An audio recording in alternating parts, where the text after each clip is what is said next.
Pose ta main droite sur ton cœur, là où tu te trouves en ce moment, et fais cette prière calmement, sincèrement, et demande à Dieu, par son esprit,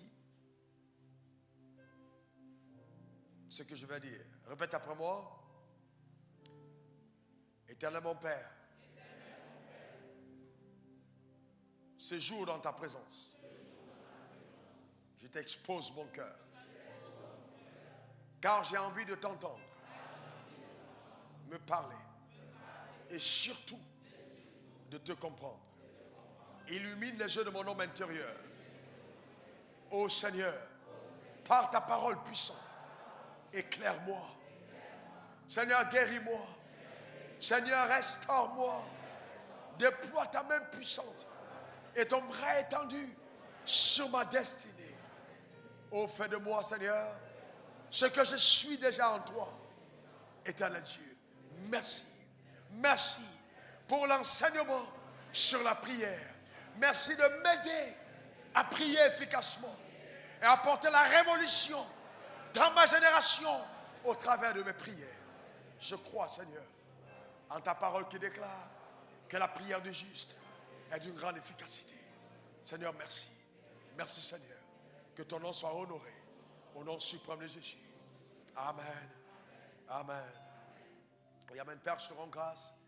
Je place une attente particulière sur ton trône ce matin, au devant de ton trône, et je demande, éternel Dieu, que la capacité, dans la simplicité, me soit accordée d'apporter ta parole, de la rendre accessible aux personnes, même avec l'intelligence la moins élevée, afin que ton nom soit honoré. Merci de parler à chacun d'entre nous selon son palier. Ô Père, merci. Ces vérités que tu as communiquées à mon esprit, je veux les transmettre avec l'entière fidélité. Merci Seigneur.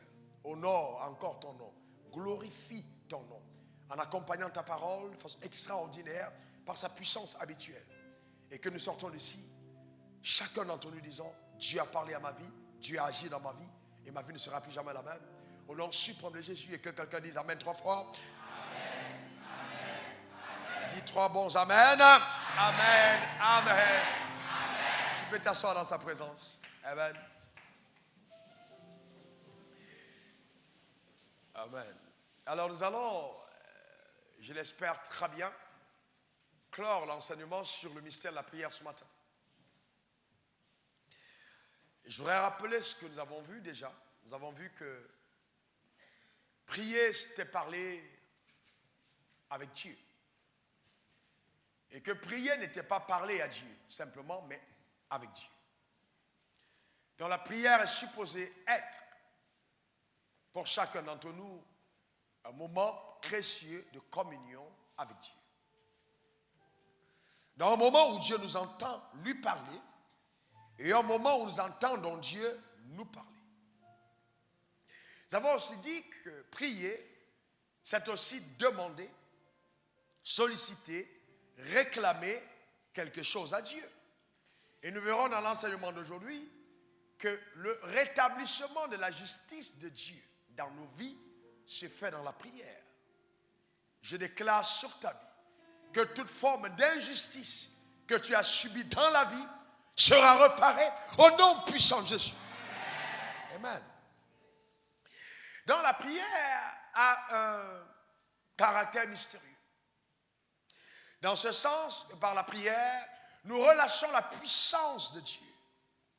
Cette force mystérieuse qui agit quand nous parlons et qui permet ainsi d'établir le règne de Dieu dans nos vies et pas simplement dans nos vies, même dans la société.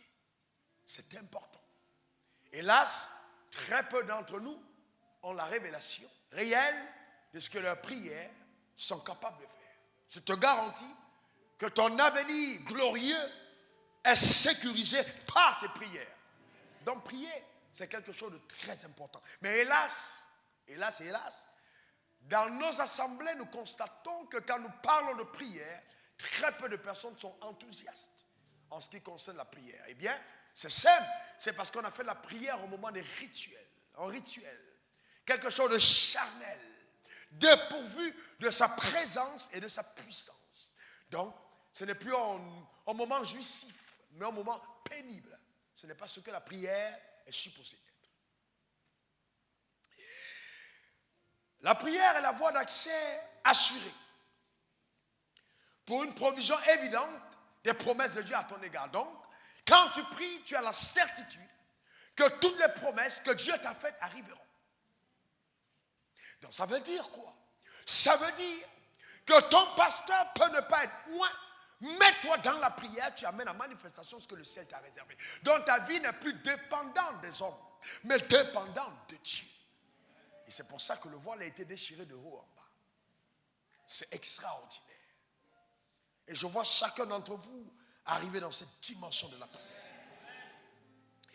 Eh bien, mesdames, mesdemoiselles et messieurs, tout homme, toute femme, tout être humain sur la terre a droit au bonheur. Et le bonheur que Dieu te donne n'est pas saisonnier ou passager. C'est un bonheur qui est supposé être éternel. Dieu n'est pas celui qui te donne d'entrer à Canaan et après d'en ressortir et de commencer à regretter tes moments à Canaan. Non, quand il t'amène à Canaan, c'est pour que tu y demeures. Est-ce que quelqu'un comprend de quoi je parle? Tu as droit au bonheur. Oui, tu as droit au bonheur. Dieu n'est pas ce Dieu, vous voyez, que nous avons présenté par la religion. Ce Dieu méchant avait un bâton qui est là toujours prêt à nous frapper. Maintenant, écoutez-moi très bien, écoutez-moi très bien, écoutez-moi très bien. Ce matin, nous allons voir ce que Jésus lui-même a enseigné concernant la prière. Et nous allons prier comme notre maître l'a enseigné. Pour prier efficacement, il faut apprendre à prier. Et le besoin légitime de chaque disciple, c'est « je ne sais pas prier, je ne sais pas prier ». Quand je vois les autres prier, je me demande comment il faut prier. Eh bien, tu sauras comment prier, efficacement.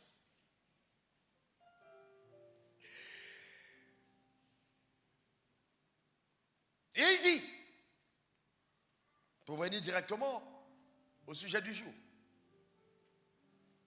lorsque vous priez, c'est la réponse qu'il donnait à ses disciples, dites, notre Père qui est aux cieux. La première chose, c'est qu'il dit, chaque croyant doit prendre conscience du fait que Dieu ne veut pas que vous l'approchiez simplement comme un Dieu, mais plus d'abord comme un Père. Il n'a pas dit, lorsque vous priez, dites, notre Dieu qui est aux cieux. Non, mais notre Père. La religion veut qu'on parle à Dieu, alors que selon Dieu, il veut qu'on parle à un Père. Notre Père qui est aux cieux.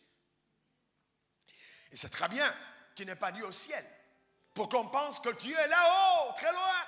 Oh, notre Père! Est-ce que tu m'entends? Non, il dit aux cieux. Le mot aux cieux est au pluriel. Aux cieux. Ça veut dire présent dans les trois sphères. Le premier ciel, le deuxième et le troisième ciel. Présent même là au deuxième ciel où les conspirations diaboliques sont prises contre toi. Il dit notre Père qui est aux cieux. C'est incroyable. Dites-moi, si ton père est juste derrière le féticheur quand il est en train de faire des fétiches contre toi, tu penses que ça va marcher? Je te pose une question. Le père est là à côté des braqueurs qui veulent te braquer, tu penses que ça va marcher? Il est juste à côté. Notre Père qui est aux cieux. Donc il y a le caractère omniprésent de notre Père. Et chaque fois qu'on dit notre Père, on invoque une filiation.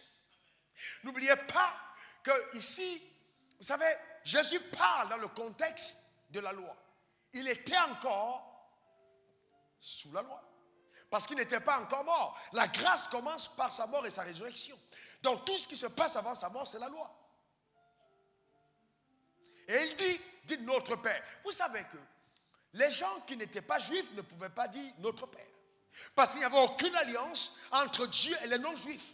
Donc il parle là aux disciples qui connaissaient Abraham et qui se réclamaient d'Abraham en disant, dites notre Père qui est aux cieux.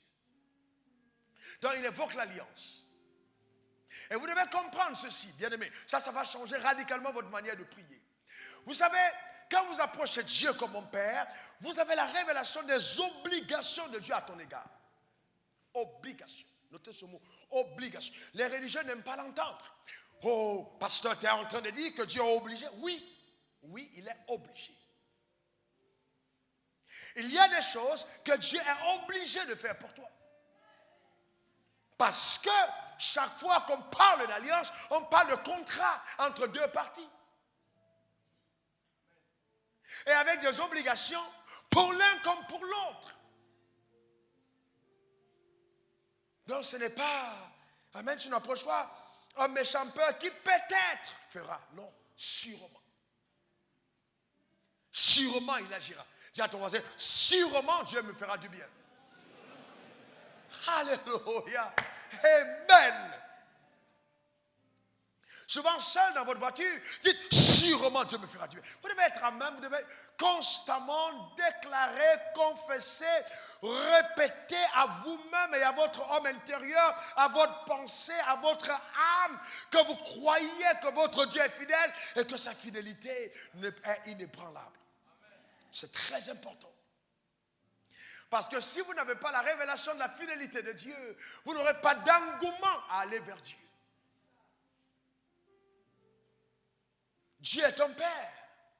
Et c'est pour ça que dans Luc 11 à 13, il dit, quel est parmi vous le Père qui donnera une pierre à son fils s'il lui demande du pain?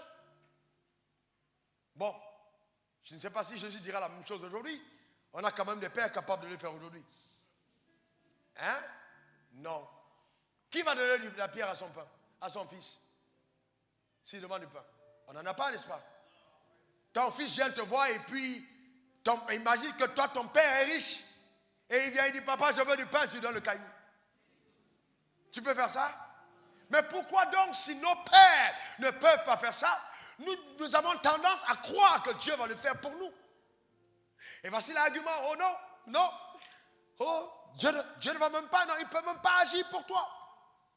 Parce que tu n'es pas trop correct. Mais dans la maison, quand vous entrez, vous avez des enfants, ils viennent pour avoir mangé à table. Autour, il y a un qui a piqué l'argent dans ta veste et tu sais qu'il a piqué l'argent. Est-ce que tu lui dis, bon, toi tu vas manger les cailloux? Non, tu lui donnes à manger parce que c'est ton fils.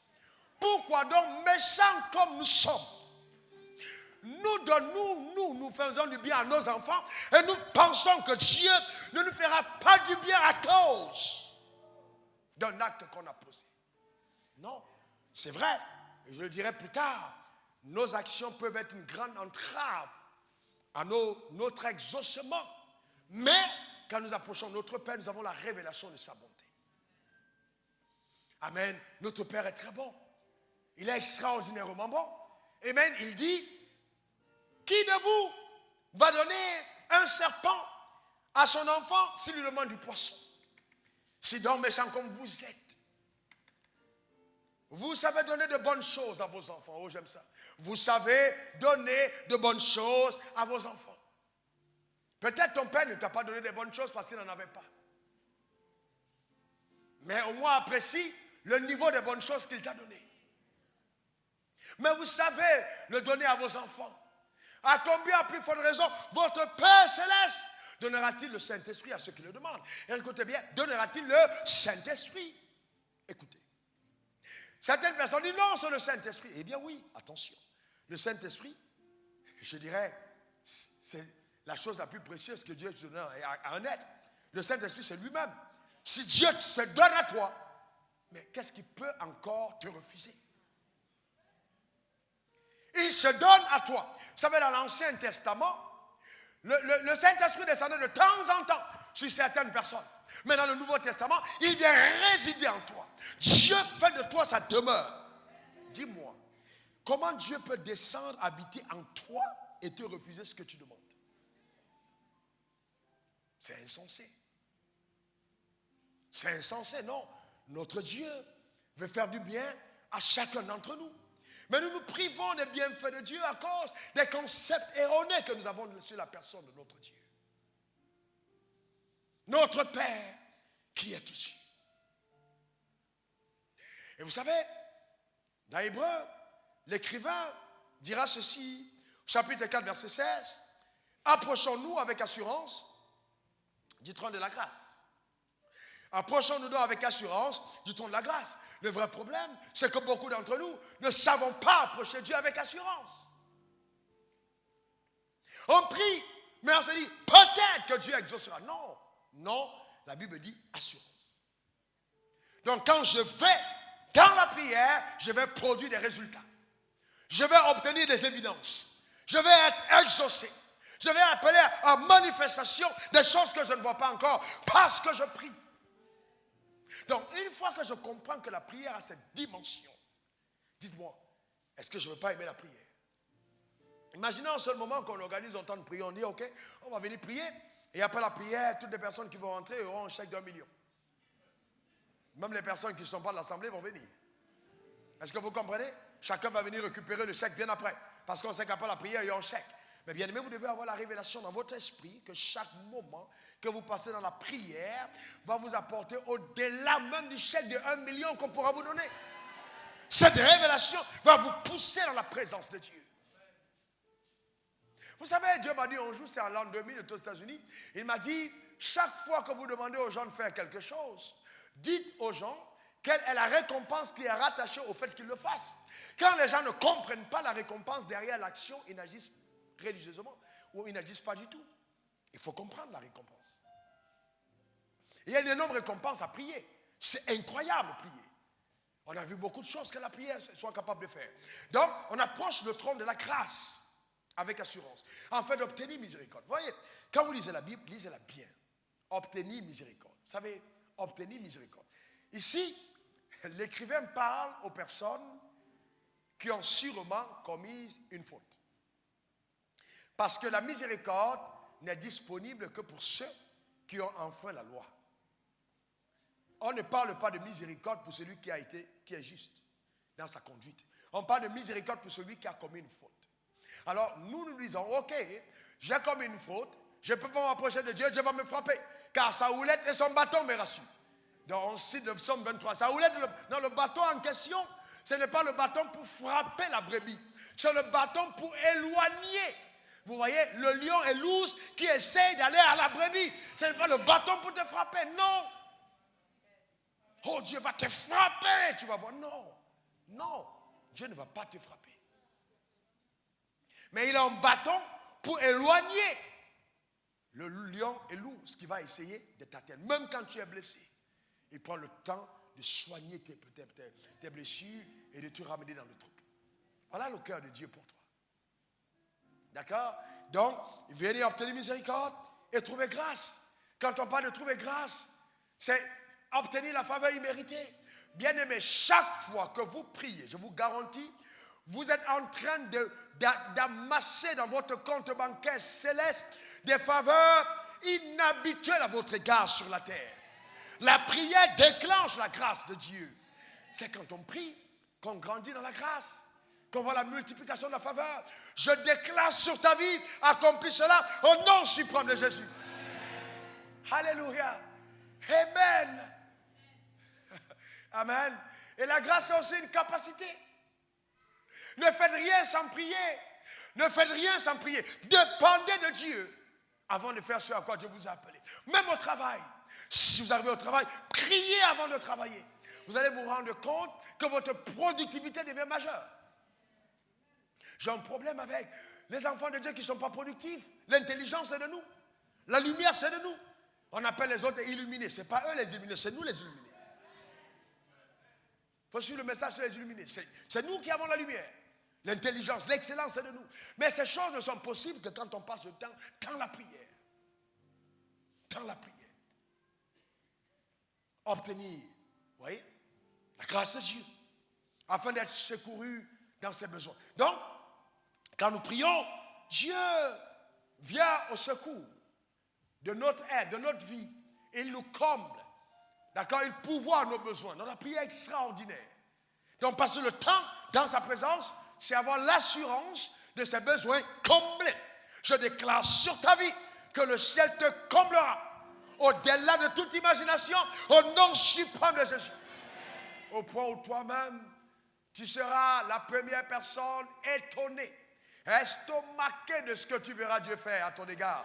Au nom suprême de Jésus, donne-moi un très bon amen. Donne-moi un très bon amen.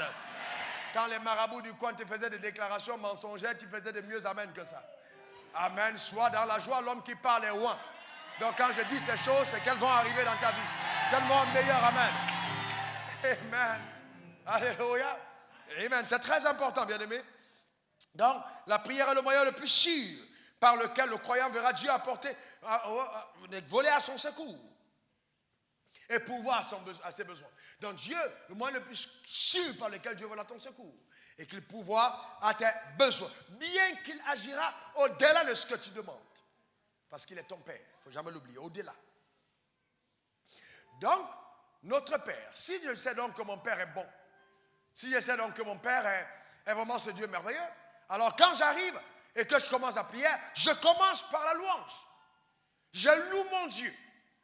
Une personne bonne, on la loue. Je loue Dieu pour ce qu'il est. Oh Père, merci. Ta fidélité me submerge. Je suis juste étonné de tes œuvres.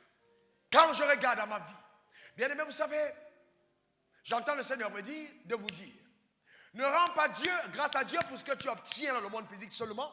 Rends d'abord grâce à Dieu pour ce qu'il fait en toi. Rends grâce à Dieu de ce que hier tu mentais et tu ne mens plus. Que tu te masturbais, mais tu ne te masturbes plus. Tu volais, mais tu ne voles plus.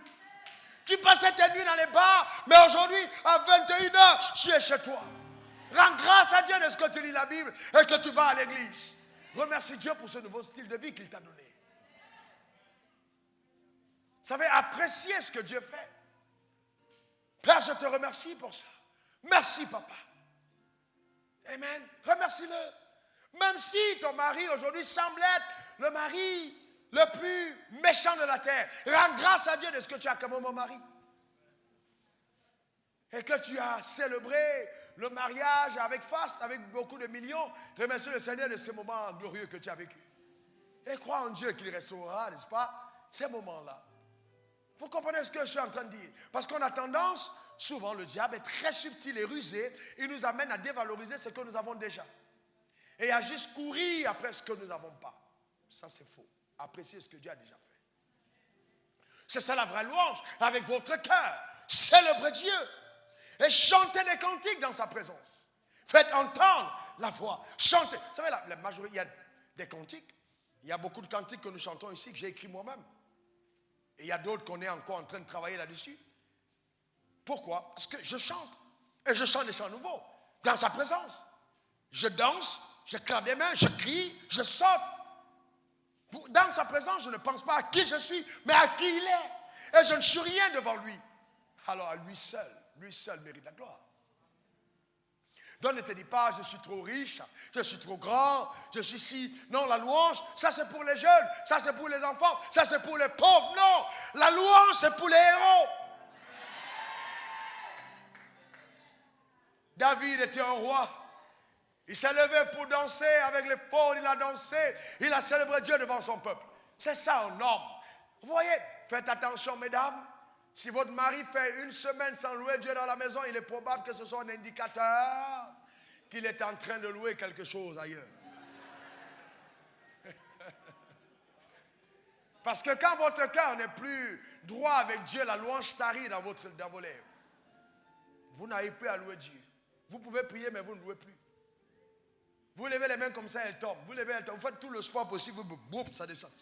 Il n'y a plus d'engouement dans sa présence. C'est un indicateur que ça commence à aller très mal. Là, il faut s'arrêter. Et souvent, il faut jeûner en ce moment-là. Parce que là, ça devient dangereux. Hein, tu es déjà en train de prendre la marche arrière. Et c'est très, très dangereux. Donc, chaque croyant devrait avoir un temps personnel d'adoration. Et donc, le temps personnel d'adoration te permet de te prosterner devant sa majesté. Et j'ai appris une chose qui est visible tous les jours. D'abord, c'est un principe. Quand vous adorez Dieu, vous vous prosternez devant lui. Quand vous vous levez de sa présence et que vous avancez dans la vie, les défis se prosternent devant vous. Parce que c'est un principe. Quand je reste dans la présence de Dieu, je suis prosterné dans sa présence et que je sors, alors les défis se mettent à genoux devant moi. Pourquoi? Parce que je sors de sa présence avec sa force, revêtu de sa puissance, pour pouvoir justement surmonter toute adversité de la vie. C'est dans ce sens que nous disons que nous pouvons tout par Christ qui nous fortifie. Alléluia. Amen. Donc il y a la louange, louer Dieu, l'adorer. Dans l'adoration, ce n'est pas seulement à l'église. Adorez-le vous-même. Il y a des gens, quand je les vois à l'assemblée louer ou adorer, je sais qu'ils ont une vie personnelle. Vous voyez un certain enthousiasme, une certaine ferveur. Même la manière de tenir le visage. Vous vous rendez compte que ces personnes-là sont vraiment... Mais il y a d'autres, Quand c'est la louange, ils se louent eux-mêmes. L'adoration, ils s'adorent. Dieu est bon, il m'a fait du bien. Oh mon âme, lève-toi et loue le Seigneur. En aucun moment, amen. En aucun moment, ils sont sur Dieu. Ils sont sur eux-mêmes. Non, oui, je les vois à l'assemblée. Même quand ils viennent devant pour danser, même la manière de danser devant, vous les sentez. Ils sont toujours. Peut-être c'est la nouvelle chaussure que le gars a portée. Il faut absolument monter la chaussure. Et puis quand il loue, il soulève les pieds. Il faut que tout le monde voit la chaussure. Amen. C'est pas louer Dieu. Amen. Il faut louer Dieu. On est emporté par sa présence. On est submergé par la révélation de son être. Alors rien ne compte que lui seul. Parce que là, nous mettons pied dans l'éternité. Et nous commençons à contempler, à célébrer la grandeur de celui par qui nous existons sur la terre. Et pour qui nous devons continuer de vivre. C'est ça la vraie louange et la vraie adoration. Et là, ça vous amène maintenant dans le palier de que ton nom soit sanctifié. Voyez-vous? Donc, ce n'est pas une prière à réciter, mais à prier selon le modèle. Que ton nom soit sanctifié. Et la Bible dit que quiconque prononce le nom du Seigneur, qui s'éloigne de l'iniquité. Donc maintenant que je l'ai loué et que je suis dans sa présence, je ne peux pas cacher à Dieu mes actions. Je dois être vrai avec lui. Alors là, si j'ai commis une faute, je demande pardon. Avant de continuer. Les yeux de Dieu sont trop purs pour voir le mal, il ne peut pas regarder à l'iniquité.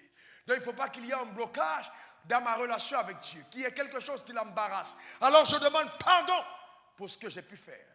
Voyez-vous, ça c'est important. C'est très important. Que ton nom soit sanctifié. Donc c'est un moment de consécration personnelle, de renouvellement de vœux d'alliance, l'abandon de son être, de ses avoirs, de ses rêves, de ses plans, de son argent, de tout ce qui est à soi, dans la présence de Dieu. Alors comment je fais? Ô Père, je viens devant ton trône. Je viens m'abandonner entre tes mains. Ô Dieu, je reconnais et je te demande pardon. Car j'ai fait tel, j'ai fait ci, je demande vraiment pardon. Mon cœur a été longuement affligé. Mais je viens devant toi, ô Père. Vraiment, donne-moi la force de ne plus jamais recommencer. Aide-moi, Père. Je veux te plaire. Mon cœur est à toi. Ma vie t'appartient. J'ai été conçu et créé par toi pour t'honorer sur la terre. Père, je m'abandonne à toi. Je renouvelle mes vœux au devant de ton trône éternel. Je déclare encore au devant de toi, mon Dieu Tout-Puissant, que je continuerai à vivre seulement pour toi.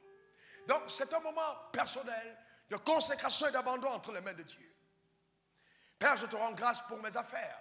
Je te rends grâce pour mon argent. Je te rends grâce pour mon travail. Je te rends grâce car j'ai perdu mon travail. Je te rends grâce pour cette nouvelle saison. Mais je viens devant ton trône m'abandonner. Il est écrit dans ta parole que toutes choses concourent au bien de ceux qui t'aiment et qui sont appelés selon tes desseins. Je ne vais pas te cacher ma douleur. Seigneur, avant je touchais 15 millions de francs CFA.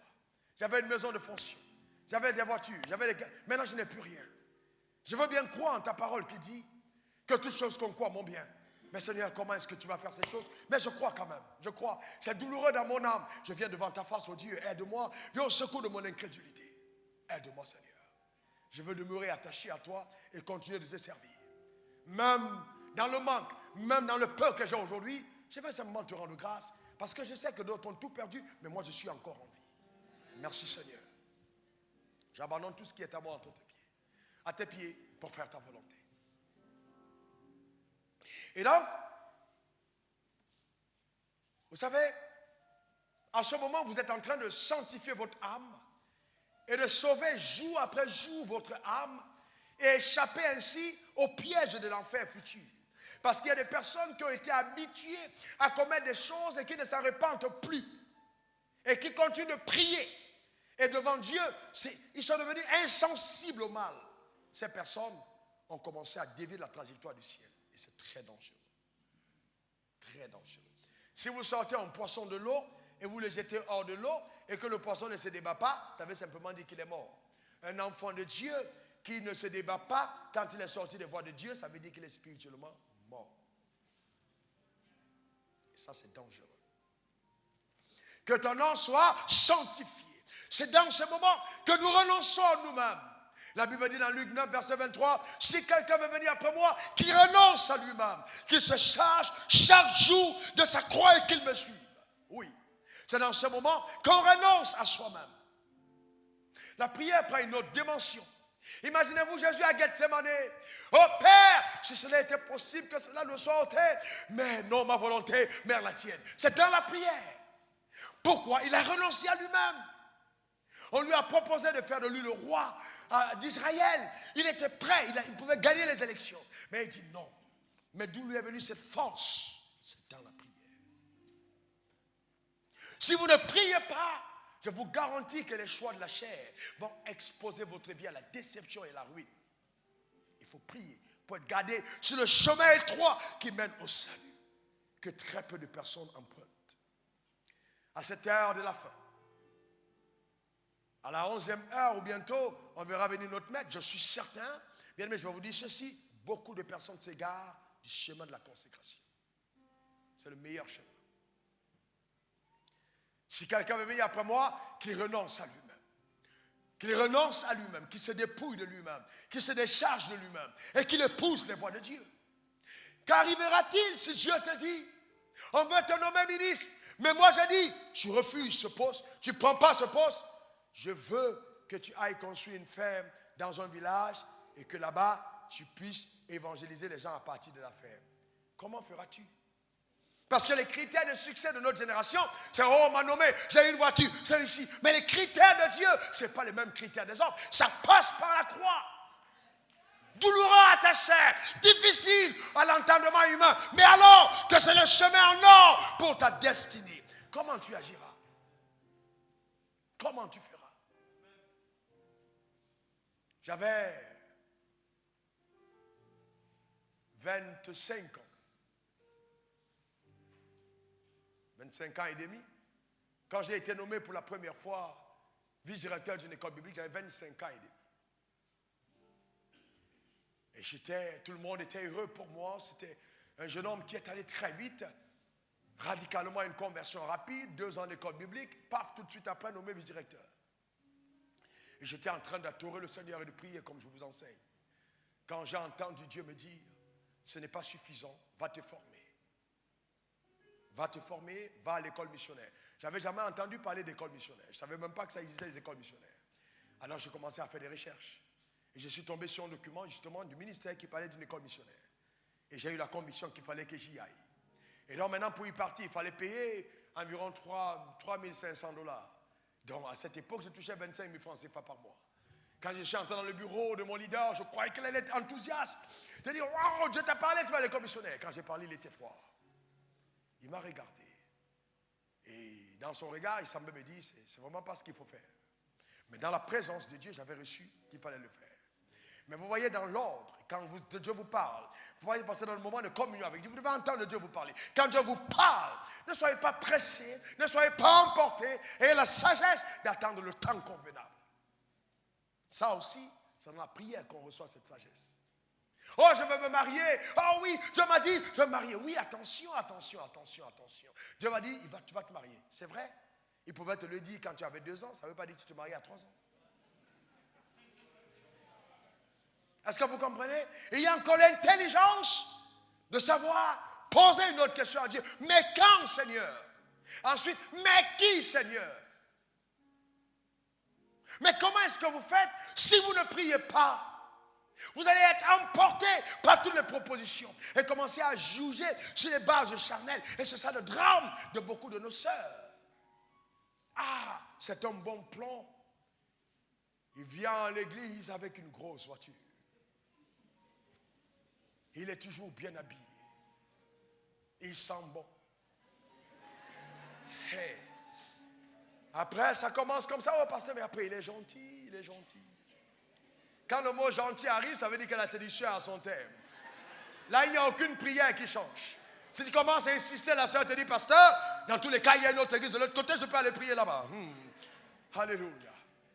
Seigneur, le Seigneur m'a dit, pasteur, le Seigneur m'a dit, on te dit, haut les mains. Quand vous dites ton pasteur, le Seigneur m'a dit, haut les mains. Ça veut dire qu'on dit, c'est ton patron qui a parlé. Qu'est-ce que vous voulez que le pasteur fasse? Quand on dit, le patron a parlé, il dit, ok. Si c'est le patron lui-même qui est venu te parler directement, il n'y a pas de souci. Donc, on va faire ce que le patron a demandé. Mais souvent, ce n'est pas le boss qui parle. Souvent, c'est notre chair qui parle. Parce que quand nous prions, nous devons avoir l'humilité devant le trône de Dieu. De reconnaître que souvent notre chair s'est emportée et demander le secours d'en haut. Sérieusement. Sérieusement. Et vous voyez, et c'est triste. On a des temps de prière aujourd'hui. Non. Et puis les gens sont vides. Vous les voyez sortir là, ils sont légers. Légers. Il n'y a aucune gloire sur le visage, aucune grâce de la présence de Dieu. Mais ils prient.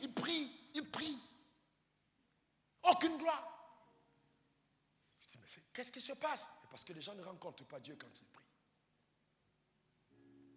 Et il y a d'autres qui prient, Père, prends tout, sauf ça. Prends tout, Seigneur. Sauve le choix de mon mari. Sauve le choix de ma femme. Laisse-moi faire ma volonté. Et puis Dieu dit, oh oui, ma fille, qu'il te soit fait selon ta foi. Amen. Amen. Donc, c'est très important, bien aimé. Donc, et vous voyez, et après, quand il est parti, je lui ai dit, quelque temps après, il est parti à une conférence. Il est arrivé à la conférence, un homme est venu devant lui, un Américain qui priait. Et pendant qu'il priait, Dieu lui a dit, va rencontrer tel homme, donne-lui ce chèque, donne-lui ce montant. Il y a un de ses assistants qui doit aller se former. C'était au Nigeria, j'étais au Cameroun, je n'ai jamais vu cet homme, je ne l'ai jamais vu jusqu'à aujourd'hui. Mais Dieu lui a parlé de moi, et il allait donner le chèque. Et c'est comme ça que je suis allé me former. Quand il a reçu le chèque, il m'a dit, j'ai su que là, Dieu était avec toi. Vous savez, quand vous priez, il y a des signes comme ça qui arrivent. Les gens remarquent la présence de Dieu à vos côtés. Je déclare sur ta vie que l'évidence de sa présence à tes côtés ne manquera pas. Au nom suprême de Jésus. Quelqu'un me donne un radical amen. Je suis revenu après, le Seigneur m'a dit, ok, maintenant Côte d'Ivoire. Côte d'Ivoire. Quand je suis allé en Guinée, j'ai rencontré Rostatro, j'ai parlé Côte d'Ivoire. Il m'a dit, le Seigneur m'a parlé de la Côte d'Ivoire. Je suis allé en Côte d'Ivoire. La Côte d'Ivoire est un pays trop cher. Il était sincère. C'était le top patron du ministère. Leader. J'ai dit, mais Dieu m'a dit Côte d'Ivoire. Je suis reparti. Mon leader m'a dit, ok, mais si Dieu t'a dit Côte d'Ivoire, attendons de voir ce qu'il va faire. Amen. Je te parle, il est le seul responsable à tenir la parole qu'il t'a donnée. Ce n'est ni ton mari, ni ta femme, ni ta soeur, ni ton oncle, ni tes cousins, ni ton pasteur, c'est Dieu. Donc ne tiens personne pour responsable du non-accomplissement de la promesse que Dieu t'a faite. C'est lui qui t'a parlé, il est encore vivant. Il n'est pas le Dieu des Baals qui n'entend pas les prières. Il dit, quand le juste prie, je l'exauce. Alléluia. Je vois Dieu ouvrir le ciel sur ta vie. Je vois Dieu couronner ta destinée par l'exaucement de tes prières. Mais il faut prier.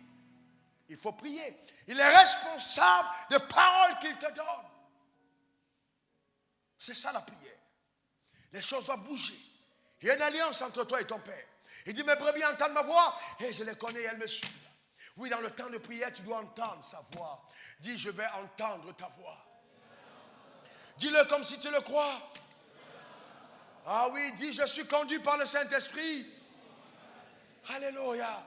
Amen. On entend la voix de Dieu. Vous m'entendez dire, je priais, Dieu m'a dit, je priais. Oui, j'entends la voix de Dieu. Pour moi, je le sais, c'est un droit d'alliance. Donc j'entends Dieu me parler, clairement. Souvent, je peux être là et puis Dieu me parle. Je peux être dans la cour, il me parle. Je suis en droit d'alliance. Je dois entendre mon Père me parler. Mais vous savez, l'éducation à sa voix n'est pas aisée. Au début, on tâtonne. Est-ce que c'est moi? Est-ce que c'est pas moi? Est-ce que c'est mon intelligence? Est-ce que c'est le diable? Est-ce que c'est si? Mais à un certain moment, à force d'entendre, on reconnaît. J'ai appelé ma maman. Hier soir, j'ai eu envie de l'appeler. J'ai appelé et puis le téléphone sonne. J'ai dit, ah, comment tu vas? Hé, mon fils, c'est toi. Mon numéro était masqué. Dès que j'ai dit, comment tu vas? J'avais même baissé le ton de la voix. Mais dès qu'elle a, boum, c'est que ça, c'est mon gars. C'est mon fils. Elle a crié, c'est mon fils. Je savais qu'elle venait de reconnaître la voix. Et puis là, le Seigneur me dit, voilà, exactement. Les enfants de Dieu doivent apprendre à reconnaître ma voix. C'est une éducation. Donc, on n'allait pas dans les formules, non, quand Dieu parle, la tête tremble, la main, non. Tout ça, c'est, la main tremble ici, le pied, non. C'est pas vrai. Amen. Peut-être chez lui, la main tremble. Peut-être sur toi, la tête truc. Mais moi, c'est calme. Est-ce que quelqu'un comprend de quoi? C'est calme. Alléluia. Est-ce que vous comprenez de quoi je parle? Et vous avez déjà vu ces personnes qui prient et vous disent, non, j'étais en train de prier, en plein milieu de la prière, j'ai entendu un vent qui a soufflé, et une voix m'a dit, Raoul, Barthélemy. Non, mais moi, c'est jamais comme ça. Et vous pensez que vous n'êtes pas un bon chrétien. Est-ce que j'ai un problème? Tu n'as aucun problème. Dieu peut choisir de te parler comme il veut, quand il veut. Est-ce que vous comprenez? Mais il faut éduquer son être intérieur à écouter parler. Oh, papa, si tu ne me parles pas aujourd'hui, je ne quitte pas d'ici. Entre toi et lui qui est le boss. Vous voyez ce que je veux dire? Et on prend les prières de l'Ancien Testament. Oh Dieu, si tu ne m'as pas béni aujourd'hui, je ne quitte pas d'ici. Non, non, non, non, non, non. Non, ce n'est pas comme ça qu'on prie le Nouveau Testament. On va prier jusqu'à percer. Oui, bon, attention. Attention. Il faut faire très attention. Il faut faire attention parce qu'il y a des moments où on touche la souveraineté de Dieu. Il y a des moments où on touche la volonté de Dieu. Il faut savoir exactement où tu te trouves. C'est très important. Et les personnes ne le comprennent pas, prient n'importe comment. Donc, quand vous priez, dites, que ton règne vienne, que ton règne vienne, que ton règne vienne. Donc, ça veut dire que j'appelle son règne et non mes désirs. C'est différent. Son règne. Le règne, c'est sa volonté. J'appelle son règne. Mais comment est-ce que je vais appeler son règne si je ne connais pas sa volonté? Amen. Oh Père, je vais aussi voyager. Je vais aussi voyager. Aussi, non. C'est pas comme ça que tu dois prier aussi. Pourquoi?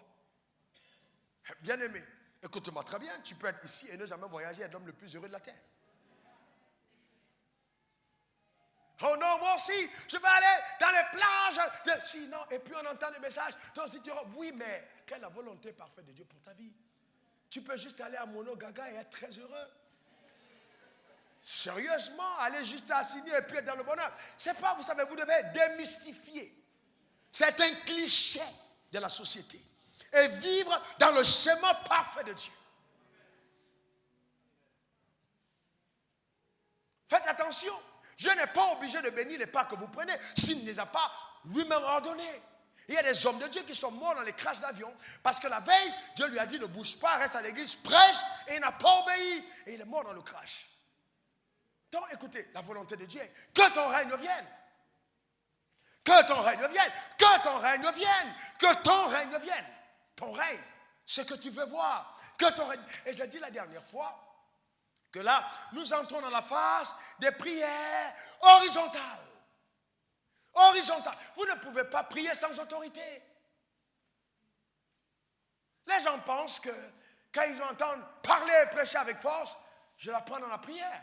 Je prie avec autorité. Quand vous m'entendez parler du règne et de parler aux montagnes, alors là, ce sont des décrets. Là, ce sont des vrais décrets. Donc, le ton monte. Ce n'est plus le ton de dialogue avec l'épouse et son époux. Non, là, c'est le ton d'autorité du commandant en chef. Est-ce que vous comprenez de quoi je parle? Le commandant en chef qui se lève, investit l'autorité suprême. En disant, maintenant, montagne, bouge, me jette-toi dans la mer. Au nom suprême de Jésus. Mais je ne dis pas montagne, parce que je sais exactement ce que c'est que la montagne. Vous ne pouvez pas prier, vous dites montagne, bouge. La montagne doit avoir un nom. Comment s'appelle ta montagne? Eh bien, vous comprenez? On a dit dans ta famille que personne ne va se marier, c'est la montagne du célibat. Alors tu dis à la montagne, bouge. Jésus a dit, tout pouvoir m'a été donné dans le ciel et sur la terre. Maintenant, je prends des décrets et j'inverse ce qui a été dit dans mon village. Et quiconque voudra essayer de durcir dans cette voie sera englouti par ce décret au nom suprême de Jésus. Laissez-moi vous dire que quand vous parlez comme ça, les sorciers savent. Pourquoi est-ce que vous pensez que quand vous sortez des activités intenses, les gens qui vous créent des problèmes spirituellement vous appellent ou ils viennent vous voir? Parce qu'il y a quelque chose que vous avez fait. Ils viennent vous voir, ils vous appellent. Mais vous savez ce que vous faites? Ne restez pas là à dire, ça va, oui, viens. Oh, oui. Ça va? Tu es au courant? Tu as vu ce que j'ai fait dans le monde? Eh non, de quoi tu parles? Tu sais de quoi je parle. Montrez à ces gens que vous savez de quoi. Quand Dieu vous montre des choses, soyez agressifs. Le royaume des cieux est forcé, les violences en emparent.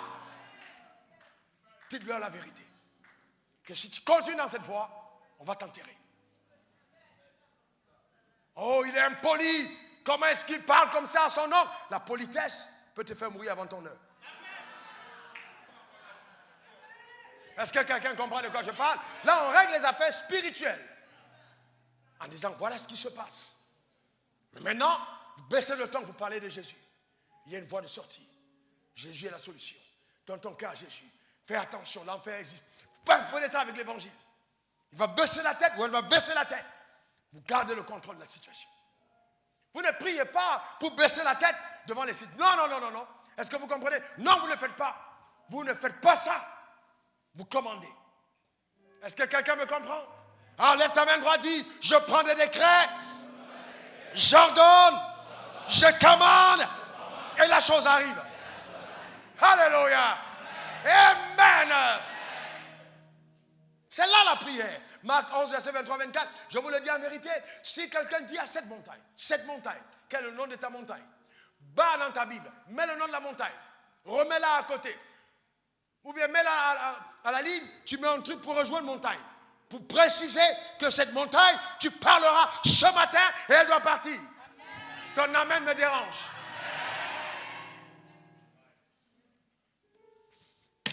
Retourne là, je te donne la main. Et la Bible dit, s'il ne doute pas dans son cœur. Oh, s'il, elle ne doute pas. Le vrai problème, c'est que beaucoup d'entre nous prions, mais nous doutons. Si elle ne doute pas. Vous savez pourquoi vous doutez? Vous doutez parce que vous vous dites, hier j'ai fait ça, avant-hier j'ai fait ça. Je ne t'exauce jamais à partir de toi. Il t'exauce à cause du nom. Au-dessus de tous les noms qu'il t'a donné comme nom d'alliance. Quand tu mentionnes le nom de Jésus, tout genou fléchit dans les cieux, sur la terre et sous la terre, et toute langue confesse que Jésus est Seigneur à la gloire de Dieu le Père. Je vois tes ennemis se prosterner devant toi et manger la poussière. Ton amen m'embête. Ta destinée ne sera pas occultée. La gloire de Dieu est manifeste dans ta vie au nom suprême de Jésus. Parce que tu pries, quelqu'un dise Amen. Et vous voyez, donc, quand on appelle le règne, que ton règne vienne, dans ces moments, je prie pour l'assemblée comme ça. Comme je priais hier nuit, je présente toute l'assemblée. J'appelle le règne. J'ai dit tous ceux qui ont droit à la santé, qu'ils la reçoivent. J'appelle le règne. J'appelle le règne. J'appelle des différents cas. Et certains noms, je les cite. Et j'appelle le règne. À partir de ce moment, si le diable doit attaquer un fidèle, il doit attaquer le pasteur d'abord. Laissez-moi vous expliquer un mystère rapidement. Jésus a dit, je suis dans le Père. Et d'accord, je suis dans le Père et le Père à moi et vous êtes à moi. Suivez-moi attentivement. Vous êtes à moi, je suis dans le Père. Donc si le diable doit t'atteindre, il passe par le Père. Ensuite il touche Jésus. S'il peut, alors il t'atteint. Mais dans le Père, tu n'es pas placé directement dans le Père. Tu es placé sous ton pasteur dans le Père. Et le pasteur est là et tu es dans le pasteur. Je ne sais pas si vous comprenez. Tu es dans le pasteur. Parce que Jésus étant soumis au Père, est dans le Père. Maintenant, le pasteur étant soumis au Jésus, il est dans Jésus. Toi qui es soumis au pasteur, tu es dans le pasteur. Donc le pasteur peut légalement lever les prières pour toi et demander au diable de lever le camp, de ne pas t'attaquer, de ne pas te toucher. Et ça agit. Est-ce que vous me comprenez? Donc chaque fois que quelqu'un arrive, par exemple, me donner une offrande, en disant, pasteur, Dieu m'a mis à cœur de semer ça dans ta vie. Quand il dit te bénir, je dis, ferme ta bouche, tu n'as pas le pouvoir. Tu ne peux pas me bénir. Tu ne viens pas me bénir. Tu viens te connecter à la grâce que j'ai. D'accord? Tu ne peux pas bénir ton pasteur. Tu peux te connecter à sa grâce, pas le bénir. Alors, qu'est-ce que je fais? À partir de ce moment, j'ai une obligation, en tant que personne spirituelle, d'appeler sur ta vie ce qui est relâché à ton existence. Parce que tu t'es connecté à la grâce. C'est des mystères de Dieu. Et c'est comme ça que ça marche dans le royaume. Donc, on peut se tenir pour toi. Et trouve-toi donc en train de te révéler là, quelqu'un qui se tient à la brèche pour toi, et tu commences, toi, dans la rue, à parler de lui comme si tu parlais d'un malotru. Vous voyez? C'est pour ça qu'il faut avoir de la révérence. Même les anges, quand ils ont rencontré Satan, n'ont pas osé l'insulter ou l'injurier. Ils ont dit que le Seigneur te réprime. N'ayez jamais un problème avec une autorité établie sur vous spirituellement, au point où vous enflez comme la mousse ou le tapioca, c'est dangereux. C'est pas bien. Est-ce que vous comprenez? C'est très important. Dans la prière, il ne faut jamais arriver à cette phase-là. Dans la vie. Donc, on prend autorité. On commande. Il dit ceci. C'est pourquoi je vous dis tout ce que vous demanderez en priant. Vous voyez? Ça veut dire que quand tu parles à la montagne, tu pries. Les gens pensent que prier, c'est parler toujours à Dieu. Non. Les prières horizontales, on parle à la situation. Je parle au problème. Je parle à la situation. Tout ce que Dieu a créé a des oreilles. L'argent a des oreilles. Les arbres ont des oreilles. La lune a des oreilles. Le soleil a des oreilles. Donc vous parlez, ils écoutent. Le problème, c'est la foi. Je ne peux pas être là. Je prie pour mes affaires. Oh, Seigneur, s'il te plaît, bénis mon commerce. Non. Bénis mon commerce, et alors qu'il t'a donné le pouvoir de bénir. Bénis mes affaires. Bénis ma maison. Non. Non, non, non, c'est pas comme ça compris. Je déclare mes affaires bénies. Est-ce que quelqu'un comprend de quoi je parle? Vous priez pour vos... Vous savez que connaître la Bible, c'est bien. Vous dites, Seigneur, j'appelle tous les incirconcis qui retiennent ma richesse entre leurs mains.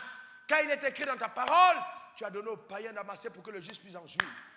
Tous ces gars-là qui ne viennent pas à l'église et qui ont fait des affaires prospères. Père, je les appelle par la foi pour une connexion surnaturelle afin que le transfert s'opère. Je reçois de toi la sagesse qui manifestera le transfert. C'est comme ça compris. Je n'ai jamais appelé un pasteur pour dire je vais prier chez toi. Jamais. Je n'ai jamais vu quelqu'un pour dire donne-moi. Non, non, non, non, non, jamais. Mais toutes les personnes les plus importantes que j'ai rencontrées sont rentrées en contact avec moi surnaturellement. Les joueurs les plus célèbres, les personnes établies en autorité, des gens qui règnent sur des pays, surnaturellement. Quelqu'un a parlé et on est venu chercher le contact. Jamais je ne suis allé, jamais je ne l'ai fait et je mourrai sans le faire. Pourquoi? Parce que les dons ouvrent la porte. Je ne veux pas aller chercher, oui, il faut que j'aille voir tel ministre. Il faut que... Non, non, je reste avec Dieu. Je suis serviteur de Dieu et non des hommes. Mais je sers les hommes par le mandat de Dieu. Donc, je reste avec Dieu. Dans la prière, tout est possible. Vous voyez? Oh non, si vous n'avez pas donné, comment vous pensez que je paye mes factures? J'ai entendu ça un jour, un pasteur m'a invité à prêcher. Vous pensez que je paye mes factures? Comment vous êtes mauvais ici? Je n'ai pas encore payé mes factures. Vous roulez les grosses voitures, regardez ma voiture. À la fin, j'ai dit au pasteur, sois sérieux. C'est eux qui t'ont appelé le pasteur? Comment tu peux te tenir devant les gens et dire, regardez mes voitures, regardez vos voitures? Vous construisez les immeubles. Moi, j'habite encore là. Je vais vous maudire. C'est des choses que j'ai entendues. Je voyage beaucoup. Et tout le temps, j'appelle les pasteurs pour dire, mon frère, c'est pas comme ça que ça se passe. C'est pas comme ça que ça se passe. Comment tu veux que ton peuple te respecte quand tous les jours tu les menaces? Et donc maintenant, tout de suite, quand les gens font une affaire, ça marche, ils ne disent pas au pasteur.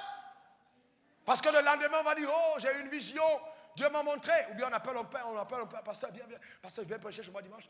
Il y a une soeur qui s'appelle Tam, prophétise sur elle. Dis-lui que Dieu a dit qu'elle n'a qu'à donner 10 millions. Elle vient de gagner beaucoup d'argent. Elle s'appelle Tam. Quand elle vient, on dit, là, voilà. Et puis l'autre pasteur vient aussi, oh, ribo, papa, je me dis, oh.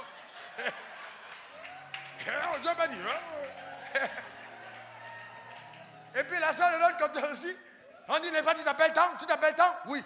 Hein? N'est-ce pas, Tam? Oui. Oh, oh. La soeur aussi, ce n'est pas Dieu. C'est la comédie. Et la soeur et le pasteur sont dans la comédie. Dieu n'était pas là. Vous comprenez? Dieu n'était pas là. Vous pensez que Dieu est bête quand il dit à Abraham, donne-moi ton fils, ton unique, et il permet à Abraham de faire 3 jours de marche? Pourquoi il laisse 3 jours? Parce qu'il donne la possibilité à Abraham de douter et de s'accorder avec lui-même avant de donner. Ce n'est pas la manipulation, c'est la foi. Est-ce que vous me comprenez? C'est ça, dans la prière. Dans la prière. Donc, vous savez, commander, appeler, ordonner. Moi, j'arrive dans mon frigo. Je me rappelle les moments où c'est indien. J'ouvre mon frigo, je regarde le frigo, j'appelle. Je mets le yaourt, je mets le coca, je mets le Fanta, j'appelle dans le frigo. Je commande. Je parle à mon frigo. Je le remplis par la foi. La foi appelle les choses qui ne sont pas comme si elles étaient. C'est ça la prière. C'est pas Dieu, papa, s'il te plaît. Non. C'est appeler les choses. Le niveau de vie que tu vis sur terre dépend de ta foi et pas de Dieu. Et l'expression de ta prière, d'accord, l'expression de ta foi est manifestée dans ta prière. Que ton règne vienne. Que ton règne vienne. Que ta volonté soit faite sur la terre comme au ciel. Donc, vous savez, à partir du moment où vous priez pour les autres, intercédez. Je prie pour mes pasteurs, je prie pour la chorale, je prie pour vous, je prie pour les autres pasteurs. Je prie même pour mes ennemis qui se sont fait connaître comme les ennemis, mais je n'en ai pas. Moi, mais je prie pour eux. Vous savez, la prière, c'est ça. Vous devez apprendre, justement, à appeler la volonté de Dieu sur la vie des autres, que la volonté soit faite sur la terre comme au ciel. 1 Timothée 2, verset 1 à 2, j'exhorte donc avant toute chose à faire des prières, des supplications, des requêtes, des actions de grâce pour tous les hommes. Pour tous les hommes. Pour tous les hommes. D'où vient le fait que vous pensez qu'un musulman ne peut pas être sauvé? D'où vient le fait que vous pensez qu'un féticheur ne peut pas recevoir Jésus? Est-ce que vous savez que c'est le mensonge de la religion? Un jour j'étais chez moi, je parlais en langue. Je parlais en langue parce que je parle beaucoup en langue tout seul. Et puis subitement, j'ai commencé à me retrouver en train de parler. J'ai dit, hey, je ferme la bouche. J'ai dit, c'est quoi ça? J'ai dit, c'est quoi? Sérieusement. J'ai dit, c'est qu'est-ce qui m'arrive? Et puis je reprends encore. J'ai dit, mais je reconnais ça. Ce n'est pas l'aide. De la troisième fois, quand j'ai fait ma bouche, le Seigneur me dit, toutes les langues de la terre ont été créées par moi. Et vous avez stigmatisé cette langue comme étant une langue du diable, mais c'est ma langue pervertie. On peut m'adorer en arabe. Ça a changé ma vie. On peut m'adorer en arabe. Toutes les nations de la terre se procéderont devant moi et reconnaîtront ma seigneurie. Ça a changé ma perception. J'ai dit, Dieu, c'est vrai. Tu aimes aussi cela? Il dit, j'aime les hommes. J'aime les hommes. J'ai donné la vie, ma vie pour tous les hommes, pas pour les chrétiens. J'aime les hommes. Quel mensonge, quelle déception.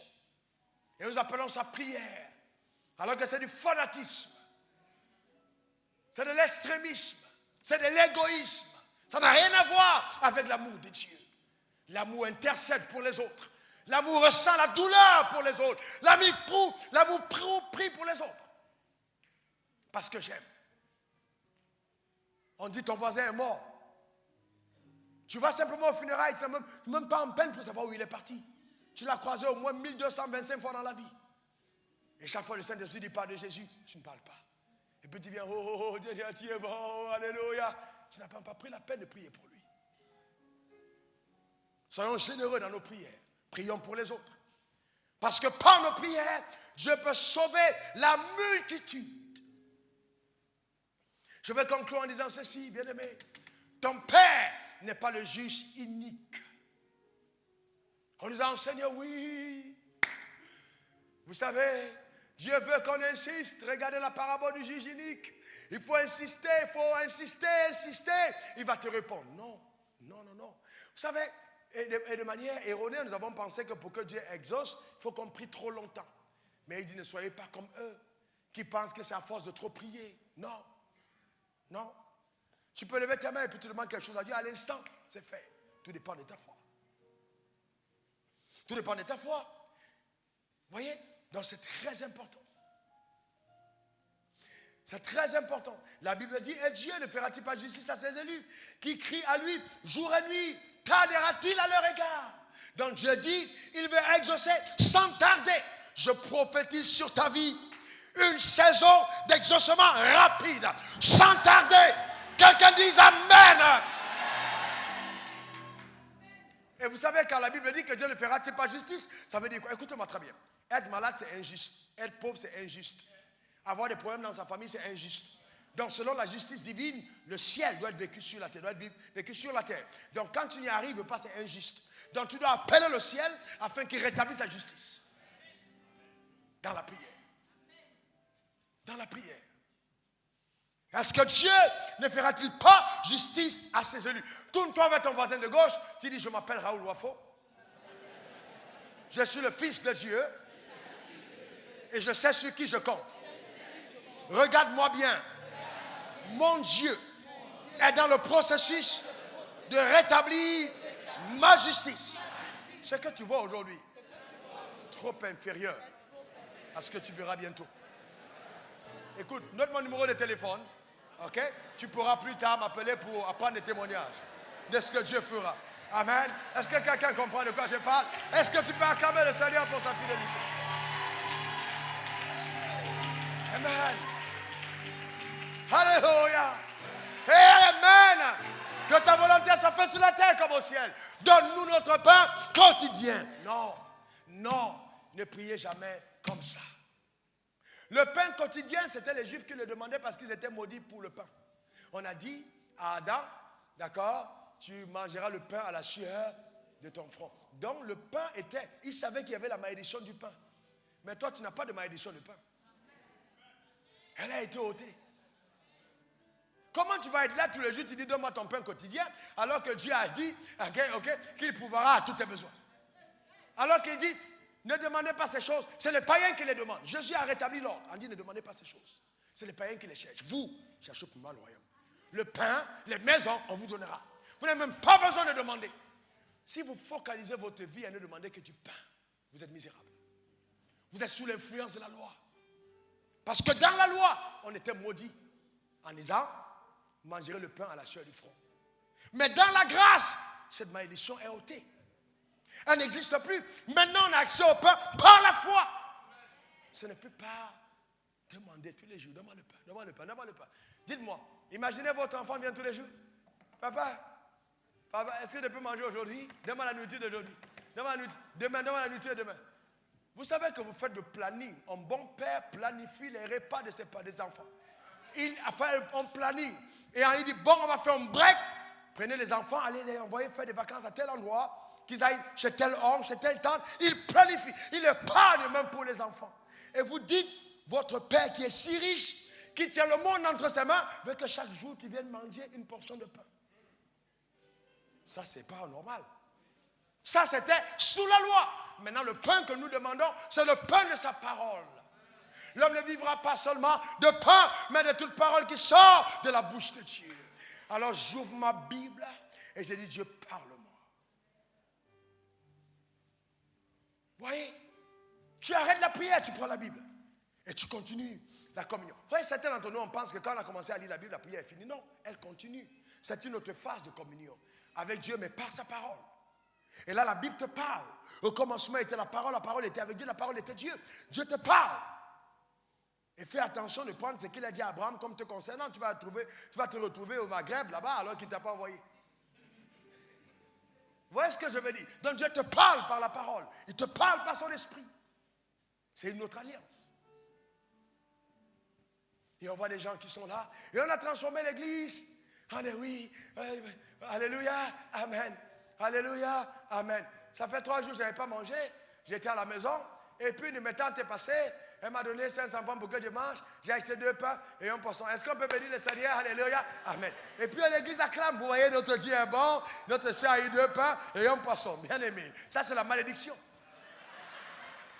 Ça, c'est les témoignages inacceptables dans la communauté. Est-ce que vous comprenez de quoi je parle? On est aussi coupable que les colons qui nous ont fait lire Mamadou Ebineta, qui disait Mamadou avait un petit vélo, il avait une petite boutique et il était le héros du quartier. Ça, ce n'est pas de moi et de toi qu'il s'agit. Ça, c'était Mamadou. Ce n'est pas moi. Est-ce que quelqu'un comprend de quoi je parle? Je suis venu afin que mes brebis aient la vie et qu'elles soient là, l'abondance. Le petit vélo, ce n'est pas pour moi. Est-ce que quelqu'un comprend de quoi je parle? C'est pourquoi on a besoin des gens comme vous à la tête des nations. Pour changer les écrits. Et écrire des livres qu'on va lire. Où le petit Mamadou dira, mon père garait le jet privé et on partait. C'est ça. Est-ce que quelqu'un me comprend? On ne peut pas continuer à enseigner aux gens à prier comme les colons nous enseignaient à prier. Fermez vos yeux, priez. Priez, priez. Entre-temps, ils disent, allez repérer où se trouve le pétrole, où se trouve l'or. Allez, priez, priez. Et il est plus difficile pour un homme d'aller au ciel que pour un chameau de passer autour d'une aiguille. Oui, priez. Répétez ça, répétez. Et puis là, tout de suite, on est formaté à ne pas croire le meilleur. Mais la prière doit ouvrir ton esprit, doit élargir l'espace de t'attendre, changer tes paradigmes mentaux, t'amener à voir comme Dieu pense. C'est ça la prière. pas te phagocyter, te réduire, te rapetir, t'humilier, te condamner à une vie de misère. Comme s'il n'y a qu'au ciel que tu verras le bonheur. Je déclare sur ta vie que même si tu l'avais pensé, c'est révoqué ce matin au nom puissant de Jésus. Donne-moi le meilleur des amens. Pardonne-nous nos offenses, comme nous pardonnons aussi à ceux qui nous ont offensés. Et là, beaucoup d'entre vous, vous n'aimez pas cette prière. Mais pardonnez à ceux qui vous offensent. Qui t'a fait un tort, qui t'a fait du mal, pardonne. Ne sortez jamais de la prière sans avoir pardonné. Pardonnez. Ceux qui me côtoient savent que je peux m'irriter facilement, mais pardonner le plus rapidement possible. Je suis très pointilleux sur les détails, mais jamais je ne dors avec quelque chose dans le cœur. Il n'y a personne sur cette terre à qui je n'ai pas pardonné. J'espère que tu peux dire la même chose. Si tu ne peux pas le dire, c'est bien la raison pour laquelle tes prières ne sont pas accélérées. Parce que si tu ne pardonnes pas, Dieu ne pardonnera pas. Il y a des gens parmi vous, vous avez l'âme trop palabreuse. 1, 2, 3, vous êtes dans le fight. Vous êtes dans la lutte. Non, restez calme. Si on vous a fait un peu de tort, ça fait quoi? Si quelqu'un est parti avec ton blé, ça fait quoi? Laisse Dieu te faire justice. Ce n'est pas une raison pour ne pas payer sa dette. Est-ce que quelqu'un comprend de quoi je parle? Donc c'est important. Pardonner les offenses. Oh pasteur, tu connais mon cas, c'est... Oh pasteur, non, je ne peux pas lui pardonner. Non, à tout le monde, sauf à elle. Mais à qui tu fais un tort? C'est à toi-même. Tu es en train de dire, Dieu ne peut pas te pardonner. Et ferme le ciel sur ta vie. Pardonne. Pardonne et pardonne. Il n'y a rien de plus précieux dans le royaume de cieux que son cœur. Et ne permettez à rien d'y loger gratuitement. Dégagez les locataires indignes. Dégagez les locataires qui sont là pour occuper l'espace inutilement. Et laissez loger dans votre cœur des locataires qui sont capables d'amener des fruits, n'est-ce pas, en manifestation. Laissez Dieu s'aimer sa parole dans votre cœur pour que dans votre vie, vous moissonnez des choses extraordinaires. Que cela soit ton partage. Quelqu'un dise un bon amen. Quelqu'un dise un bon amen. Je vois Dieu te surprendre dans cette saison. Je vois la main de Dieu s'étendre sur ta vie. Je vois des portes s'ouvrir par tes prières. Quelqu'un dise encore amen. Alléluia. Amen. Vous voyez, si vous appelez le règne de Dieu comme ça, ça marche. Ne pensez pas que le Dieu n'utilise que les prières du pasteur, ce n'est pas vrai. Tes prières peuvent être exaucées. Oh. Oui, on a des cas ici, de simples fidèles, une dame qui a prié pour son fils à distance, guéri du cancer de sang. C'est extraordinaire. Elle a écouté un message, elle a cru. Notre sœur a déclaré que son fils, ce qu'on a découvert le diabète, elle a déclaré que tu viens m'inquiéter, je t'inquiète. Diabète, va-t'en, il est parti. Le problème, c'est que tu ne parles pas parce que tu crois que Dieu ne va pas t'écouter. Il faut parler. Les prières horizontales sont terribles. Elles sont terribles, elles sont puissantes. Il faut les faire. Est-ce que quelqu'un me comprend? N'ayez pas peur. Allez à vos villages, dormez tranquille. Aucun sorcier ne vous atteindra. Mais prenez le soin de relâcher des prières horizontales. Les anges de Dieu vous environneront et rien ne vous arrivera. J'ai dit bien rien. Quelqu'un dit rien. Ne m'arrivera encore rien. Ne m'arrivera. Alléluia. Et donc on termine. Ne nous induis pas en tentation, mais délivre-nous du malin, car c'est à toi qu'appartient le règne, la puissance et la gloire au siècle des siècles. Donc la manière de terminer, c'est juste en action de grâce. Père, merci. Je sors de ta présence, mais ce jour, je veux vivre pour toi. Garde-moi du mal. Garde-moi de toutes les trappes que l'ennemi a tendues. Je sais que le malin m'attend, mais je crois que celui qui est en moi est plus fort que celui qui est dans le monde. Je te remercie de ce que tu me donnes la force de surmonter toutes les tentations et les épreuves de la vie. Je suis plus que vainqueur. Il est écrit dans ta parole, vous aurez des tribulations dans le monde, mais prenez courage et vaincu le monde. Ô Père, je te loue de ce que tu as dit. Si je prie selon ta volonté, tu m'écoutes. Et si je t'écoute, si tu m'écoutes, alors, quelle que soit la chose que j'ai demandée, je crois qu'elle arrive et je le verrai s'accomplir. Je te remercie, Seigneur, pour la promotion. Je te rends grâce pour la visitation dans la maison de Danatol. Je te bénis, Seigneur, pour la sœur Hermine. Je vais te rendre grâce pour mon pasteur. Je te remercie pour mon mari. Je te rends grâce pour ma femme. Merci pour ce que tu es en train de faire. Mon âme t'exalte. Les mots me manquent pour te dire combien tu es bon, oh Dieu. Je sais que tu vas encore me surprendre. Oh Père, je me prosterne devant ta majesté. Je sors de ce moment de prière. Oh Dieu, mais garde-moi dans ta présence. Je ne veux pas quitter ta présence. Oh Dieu, je vais rester attaché à toi. Garde-moi dans ta présence. Je te rends grâce, oh Père. Au nom suprême de Jésus, j'ai prié. Amen, amen, amen. Alléluia. Que Dieu te bénisse. Que Dieu te comble. Amen. Amen. Vous voyez, là, tu as terminé ton temps de prière calmement dans sa présence. Et tu peux commencer à chanter des cantiques. Amen. Tu vas prendre ta douche, tu chantes des cantiques. Ou si tu es à ton bureau, tu retrouves le travail lumineux, rayonnant. Quand les gens te regardent, on sait que tu as rencontré Dieu. Ce n'est pas des rides anticipées, non. Mais un éclat de gloire sur ta vie à cause de la confiance que tu places en lui. Le Dieu que je sers ne te décevra pas. Je termine en disant ceci. Il n'y a aucune situation que Dieu ne puisse régler. Je dis bien